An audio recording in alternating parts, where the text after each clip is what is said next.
वालेकुम स्टूडेंट्स, कैसे हैं आप सब। आई होप आप सब खैरियत से होंगे।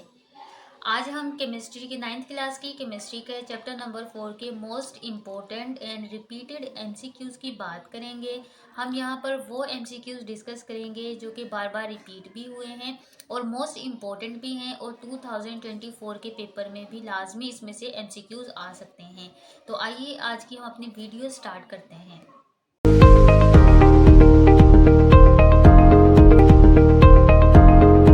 आइए हम चैप्टर नंबर 4 केमिकल बॉन्डिंग जो है चैप्टर हमारे पास, उसके एमसीक्यू स्टार्ट करते हैं। तो देखते हैं हम इसका first MCQs. An example of ionic atom is. Ionic जो हमारे पास कंपाउंड होता है उसकी एग्जाम्पल हमने बतानी है कौन सी है। ऑप्शन देखते हैं। ऑप्शन नंबर 1 है हाइड्रोजन, ऑप्शन बी हमारे पास है मीथेन, ऑप्शन सी है नाइट्रोजन और ऑप्शन डी हमारे पास क्या है, सोडियम क्लोराइड। तो इसका ऑप्शन डी सही है जो कि सोडियम क्लोराइड है। ठीक है, ये हमारे पास क्या है, एक आयोनिक कंपाउंड है। उसके बाद हम सेकंड वाला एमसीक्यूज देखते हैं। सेकंड एमसीक्यूज है इन NaCl crystal lattice which Na ions is surrounded by. ठीक है, जो क्रिस्टल लैटिक होता है सोडियम क्लोराइड का, उसमें Na के जो आयंस होते हैं वो किस चीज़ से सराउंड होते हैं। ऑप्शन 6 क्लोरीन आयंस हैं, 6 हमारे पास सोडियम के आयंस हैं, 8 हमारे पास क्लोरीन के आयंस हैं या 12 क्लोरीन के आयंस हैं। तो इसका ऑप्शन ए सही है जिसमें हमारे पास क्या है, 6 हमारे पास क्या है, क्लोरीन के आयंस हैं। हम देखते हैं atom which loses 2 electrons from its outer shell to form ion is called. वो एटम जो कि अपने 2 इलेक्ट्रॉन्स को लूज करता है, ठीक है, वो कौन सा एटम होता है उसका हमने बताना है। ऑप्शन है इसके ऑक्सीजन, पोटाशियम, मैग्नीशियम, कार्बन। तो इसका ऑप्शन सी सही है, मैग्नीशियम। ठीक है, क्या करता है, 2 इलेक्ट्रॉन्स को लूज करता है। 4 वाला देखते हैं। At room temperature most of ionic compound are. Room temperature पर जो मोस्ट आयोनिक कंपाउंड होते हैं वो क्या होते हैं, amorphous solid, crystalline solid, liquid या गैसेस। तो इसका ऑप्शन बी सही है, हमारे पास क्या है, ये क्रिस्टलाइन सॉलिड होते हैं रूम टेम्परेचर पर आयोनिक कंपाउंड। 5 वाला देखते हैं। A non metals atoms form anion by. जो नॉन मेटल्स होते हैं एनाइन बनाते हैं। कैसे एनाइन बनाते हैं, loses of electron, gain of electrons, loses of proton, gain of proton. Gain of proton से क्या होता है, हमारे पास एनाइंस बनते हैं। 6 वाला है interaction between highly electron deficient hydrogen and highly electronegative atom is called. Interaction है जिसमें हाईली इलेक्ट्रॉन डेफिशिएंट हाइड्रोजन होता है और एक हाईली इलेक्ट्रॉन नेगेटिव होता है जो कि इलेक्ट्रॉन्स को अपने पास अट्रैक्ट करता है। तो वो क्या होता है, कोवेलेंट बॉन्ड होता है, आयोनिक बॉन्ड होता है, हाइड्रोजन बॉन्ड होता है या मेटेलिक बॉन्ड होता है। तो इसका ऑप्शन ए सही है, हमारे पास क्या है, ये कोवेलेंट बॉन्ड होता है। 7 वाला है number of electrons lost by atoms of group third A equals. वो जो थर्ड ए हमारे पास ग्रुप होता है जब उसके कितने इलेक्ट्रॉन्स लूज होते हैं।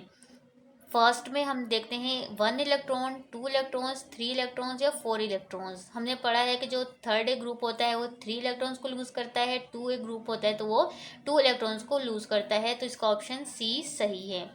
8 वाला है tendency of atoms to acquire 8 electrons in their valence shell is. वो इलेक्ट्रॉन्स की वो टेंडेंसी जो कि अपने वैलेंस शेल्स में 8 इलेक्ट्रॉन्स को रखती है उसे हम क्या कहते हैं, octet rule, duplet rule, triplet rule या नन ऑफ अबव। तो उसे हम क्या कहते हैं, डुप्लेट रूल कहते हैं। तो इसका ऑप्शन ए सही है। 9 वाला है ionic crystals have. Ionic crystals क्या हैं, वीकर, स्ट्रोंगर, इक्वल या नन ऑफ अबव। तो हमारे पास ये क्या होते हैं, स्ट्रोंगर होते हैं। 10 वाला है bond which involve 3 shared electrons pair. वो बॉन्ड जिसमें 3 इलेक्ट्रॉन्स शेयर होते हैं उस बॉन्ड को हम क्या नाम देते हैं, double covalent bond, single covalent bond, triple covalent bond या नन ऑफ अबव। तो इसका ऑप्शन सी सही है, ट्रिपल कोवलेंट बॉन्ड कहते हैं जिसमें के 3 इलेक्ट्रॉन्स क्या होते हैं, शेयर होते हैं। 11 वाला देखें, noble gases are sometimes called the. Noble gases को बाज़ औक़ात हम क्या कहते हैं, हम स्लो गैस कहते हैं, इनएक्टिव गैस कहते हैं, इनर्ट गैस कहते हैं या आइडल गैस कहते हैं। तो इसका ऑप्शन सी सही है, उसे हम क्या कहते हैं, इनर्ट गैस भी कहते हैं नोबल गैसेस को। 12 वाला है which one is not a noble gas. इसमें से कौन सी नोबल गैस नहीं है, हीलियम, ऑक्सीजन, रेंडोन या ऑक्सीजन। तो इसका ऑप्शन डी सही है, रेंडोन हमारे पास क्या है, एक नोबल गैस नहीं है। 13 देखें, electrovalent bond is known as. Electrovalent bond को हम और क्या नाम देते हैं? केमिकल बॉन्ड का, आयोनिक बॉन्ड का, कोवैलेंट बॉन्ड का या कोऑर्डिनेट बॉन्ड का? तो इसका ऑप्शन बी सही है, उसे हम क्या नाम देते हैं? आयोनिक बॉन्ड का नाम देते हैं। 14 है हमारे पास, it has 6 valence electrons in its outer shell. वो कौन सा एटम है जिसके वैलेंस शेल में 6 इलेक्ट्रॉन्स होते हैं? कार्बन, क्लोराइन, सोडियम या ऑक्सीजन? तो इसका ऑप्शन डी सही है, this is oxygen. Oxygen has 6 electrons in their valence shell. 15 and last MCQs देखें, ionic compound are insoluble in. जो आयोनिक कंपाउंड होते हैं वो इनसोल्यूबल होते हैं, किस चीज़ में इनसोल्यूबल होते हैं? कोवैलेंट बॉन्ड में, आयोनिक सॉल्वेंट में, पोलर सॉल्वेंट में या नॉन पोलर सॉल्वेंट में? तो इसका ऑप्शन सी सही है, ये क्या है? पोलर सॉल्वेंट में इनसोल्यूबल होते हैं आयोनिक कंपाउंड। तो ये थे हमारे आज के एमसीक्यू जो कि हमने चैप्टर नंबर 4 और 9th क्लास के डिस्कस किए हैं। आई होप आपको ये वीडियो अच्छे से समझ आ गई होगी। अगर इससे रिलेटेड कोई भी क्वेश्चन है तो आप मुझे कमेंट बॉक्स में कमेंट करके पूछ सकते हैं। अगर आपको मेरी वीडियो अच्छी लगी है तो मेरी वीडियो को लाइक करें, शेयर करें, और अगर मेरे चैनल पे न्यू हैं तो मेरे चैनल को सब्सक्राइब करें और बेल आइकन के बटन को लाजमी प्रेस करें ताकि आपको आने वाली हर नई वीडियो का नोटिफिकेशन मिल सके।